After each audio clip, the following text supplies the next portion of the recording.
there's a lot of a first for me in this video. Like I'd never been on the roof, like you said, like the switch bar spin into the roof. I'd never been on a roof before, never really filmed anything off of a roof.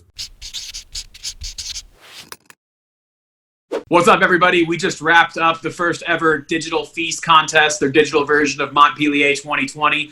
We are joined by a man who I consider the MVP of the entire event, Mr. Kevin Peraza. Kevin won street and got fourth in park. It was very close in park as well. So to come through and get two incredible performances in two very different categories is incredibly impressive. Kevin, how are you? I'm good, man. Thank you. Thanks for the kind words. I appreciate it, bro. So, more than ever. You've always ridden everything. Have you ever been on two podiums in one weekend before at a major event? I have not, and never in two different categories. But yeah, I mean, I've always, like you said, I've ridden everything growing up. I grew up racing, riding dirt, riding ditches, riding street, and then obviously just became addicted to riding parks when they started showing up and popping up in Arizona. But it's always been on the side, you know, and now little by little I've been slowly feeling more comfortable and unlocking new things in the streets, which is cool. So you've had really good street video parts before. You even competed in X Games Real Street, which even being invited to that is quite an honor. Is this your biggest street accomplishment in your opinion? Yeah, I would say so, for sure. You know, there's the best dudes in the game are in this event, you know, and coming off of, like you said, X Games Real BMX literally happened, you know, weeks before this. And so that definitely fueled like a spark inside of me to, you know, just to get out more and do more. But I definitely feel, I wouldn't say more of a street rider, but more comfortable riding street than I did when I was invited to Real BMX. Are you riding street more often now that you're living in San Diego?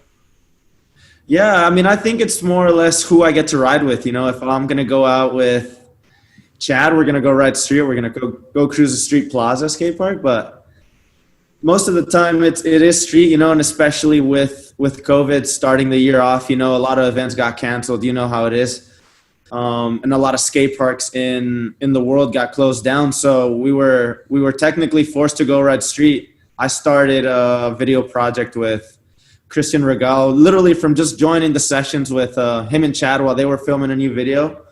I started this just hanging out with them, you know, and just going with the flow from there. You know, all the schools were closed during the week, as in them normally being weekend spots. We were literally hitting them during the week, and then obviously businesses were closed. So it just became street and only street. So how difficult was it to actually balance out and film these two videos at the same time? Because I know that the time frame was pretty tight. It was only a couple weeks, I believe, when you were filming your final videos. And you ended up with a ton of awesome footage from all over Southern California. Was that pretty difficult to balance? It wasn't too bad as semifinals. It was two different deadlines for turning in park and street. And so we started with the park video first because the deadline was sooner. So we did the park video, turned that in, and wasted no time, started filming our street semis. And without even thinking about it, Andrew and I were just so hooked going out riding and riding new spots and going out and lighting up spots, you know, that we just continued filming. We said, well, we turned in two videos, whether we make finals or not, let's just continue going with the flow. We're healthy, we're good, we're excited. And we just kept the flow going. I think street took me longer. It took way more time to film than the park video. I felt like there was more time taken away from the days, as certain spots were, you know, either hard to ride with traffic or certain spots were closed because of security, you know, so we'd have to come back in the evening. Luckily, we had very good luck. We had very good luck with security where we're all pretty cool. They saw our positive energy and just the way we acted, you know, to respectfully give them the chance to kick us out, that they almost invited us back when they were leaving, you know, so it's super cool when we run into people like that. But I think street definitely took way more time. And going back to your question, it just kind of went with the flow. Like I had already done like the street semis, and I said, well, I'm feeling good. Let's just keep going. If we make finals and we're already staying ahead, because I have two videos to turn in the same time period. And then we wrapped up the street video. He was actually working with so many people at the time. It went from, I think, myself, Alex Lebrock, Pat Casey, Reed Casey, Angie. Oh, I can't even remember who else. I think he turned in like 8 videos, for semifinals, you know, and it's like he's working. So I'm like trying to use the time as wisely as I can, you know, with riding street and riding park. But we ended up going out a few times with Alex Liebrock to get a clip, and it was either I was feeling it or he was feeling it, and it would just go back and forth like that. But with the park video, I felt like obviously I'm more comfortable riding park. I'm in my zone. I'm in my zone, I could say. But the hardest part with park is every park here is, you know, it's been ran through of every single trick list and line and transfer and gap possible, that it was almost that much more challenging, if not the same as street, you know, to try to do something new and unique. So going through your street video right now, one thing that stands out to me is you miss your hand on the bar spin on the roof, and it's almost death. Yeah, dude. Was it what were some of what was the gnarliest thing you didn't hear? Is there anything with a story behind it that we don't know from just watching this 1 minute piece? From the street video, I can tell you the first clip was the first clip we filmed for the street video. The bar spin gap wall ride? Gap wall ride. And I know a few people have hit that wall ride and rode it differently, you know, different tricks have happened there. But to me, it was more or less of the challenge to like get to the wall, you know, where it was like I'm sprinting down this hill, dodging traffic, dodging potholes. It's not like the most dialed spot, you could say, but it's an iconic San Diego spot. And so I'm running up to this spot, and then I'm like, I don't even think I can get to this wall. It's one of the biggest gap to walls I've ever done in my life, for sure. But the bar spin came after a few attempts, after a few shoulder crashes and body checks to the wall. But that was the first clip we got straight away. So it was something heavy to start with. And then there's a lot of a first for me in this video. Like, I'd never been on the roof, like you said, like the switch bar spin into the roof. I'd never been on a roof before, never really filmed anything off of a roof. So I think I was more nervous of being on the roof than actually jumping off the roof the whole time, which you could see in the video. I did the switch bar spin, and I think I wasn't even thinking what was going on with my riding, more or less of like, am I going to get arrested? Am I going to get a ticket? It was a first for me, you know, like I'd seen Alex jump on and jump off a few roofs throughout the week, but I was like, I don't know if I could do that yet. You know, it's not something I'm used to, you know, and most of the schools were pretty easy to jump over and get into. Like, most gates were already open, but that school we had to jump over a fence. And obviously it's like evening, people are running. There's a public park just around the corner. People are driving back and forth, and I'm nervous, and I'm on the roof. There's people looking out of their balconies and they're yelling at me. And so it's like, there's all these different factors going on. There's this lady walking by yelling at us that we're on the roof, telling us we're crazy. So there's like all these different factors that I'm battling. And then I'm like, oh, well, I'm already on here. Like, there's only one way down. So I got a little sketchy the first try, and then came back up. Didn't even think about it, came back, 3 down, and the impact was a little bit harder than I expected and exploded off my bike, and then just ran up again and didn't even think twice. But one of those things where, like, I think adrenaline kicked in and I was more anxious and it had crazy, like... Is this a new thing for you, riding roofs? Is this something you enjoyed and will do more in the future? Yeah, hopefully, yeah. There's plenty of roof spots in San Diego. As you know, like I said, Alex was on a few pretty cool roofs that are...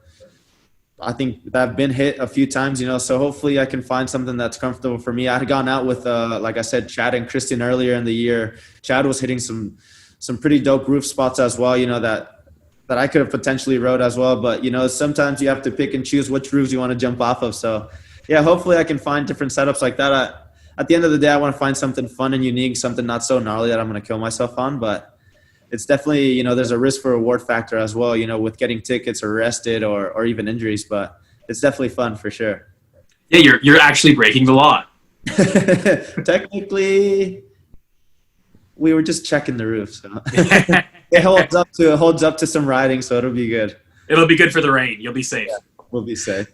So what do you think about the importance of a video contest like this? You know, one thing that really stood out to me, especially with some of the park riders, is it kind of gave them an outlet to do some really hard technical tricks that I otherwise don't think you would never see it in an actual FISE. You know, it kind of gives them an outlet to do something different. And, you know, for street, it's a little bit, you know, you only have to worry about 1 minute. So for some of these guys, I think that's a struggle, where some of their lines are a minute long. You know, you're trying to compress all that into 1 minute. But I think this really kind of gives a cool, different outlet for BMX, and there's a place for these contests. What do you think about, as a guy that rides everything, this genre of contest? I think it's incredible. And I think most of it being an open registration event where literally anyone and anybody could have joined this event, amateur to pro to women's to any sport really, which is super cool, man. Like I don't think there's any other events like this. Most events nowadays are invite only, you know, especially like X Games Real BMX, which is literally it's the top dogs of the sport that are invited, either 6 guys, you know, and I think this is one of those outlets, one of these events that really gives that opening to girls like Anai who can't really travel to a FISE or go overseas to ride these international street events, but she can film a video part, potentially qualify and potentially win, which opens doors up to, you know, not only me and to every other kid that joined the street event to potentially get an invite for an X Games Real BMX, you know, which is an end goal, you know, but as far as it being open qualifier, man, I just think it's cool in general for guys like me, especially that I'm slowly feeling more comfortable and unlocking new things in the streets to really go out there and have a purpose to make something good, you know, and especially like this year where there's no events going on, you know, a lot of guys that they have sponsors that depend on contest results, you know, and then there's this event where you're not only showcasing your Instagram clips, but you're showcasing the best you can do outside of that, you know, where I always, you know, play by the cards and post on Instagram every once in a while. But when I know it's video part worthy, I save it and I save the line and I save the trick list and the setups, you know, like I would say gives you a purpose. It gives me a purpose, like, and a reason to film it correctly, you know, and obviously a lot of these guys haven't really filmed video parts. Like James Jones, like, probably had one of the best videos of the top 8, and I don't think I'd ever seen a video of him besides Instagram. So it's like it gives them a reason, a purpose to go out and put something out, which is I hope these dudes really take that into consideration and go out and film more. Like, we want to see more of that, you know what I mean? We want to see not just contest riding of you competing against other guys, but we want to see you try new things and work for new things. Like Kenneth, for example, is a perfect example of hit or miss tricks where it's so gnarly everything he does that he might not do it all in the contest. So, but he has video part opportunity. He's going to do everything he can to accomplish that. I completely agree, and I think that even when the world returns to normal, if it ever does, hopefully it does, I think there's still a place for FISE to do an event like this. So I hope that you know, you do events like this prior FISE, and then they get showcased at the event, and it's kids, for example, like. Kids that can't travel to a FISE, can't go overseas, or don't have visas, or don't have the economic resources to actually make it there. Like, if they can do this from home and still be showcased worldwide at an event like FISE, then they're still getting, you know, they're winning at the end of the day. So I really hope the video contest outlet or the video contest style event goes on even despite contests and live events getting back to normal. So honestly, I think it's super cool. You know, it showcases a lot of new riders, new styles, different varieties. Like, I felt like I was trying to play with that and do different things. I was in a contest, you're almost stuck with doing the same thing on the same course with the same riders. It's almost hard, you know? Yep. Yeah, that's cool for sure. Completely agree. Kevin, the digital version of FISE is officially behind you. What's on the agenda next for the rest of 2020?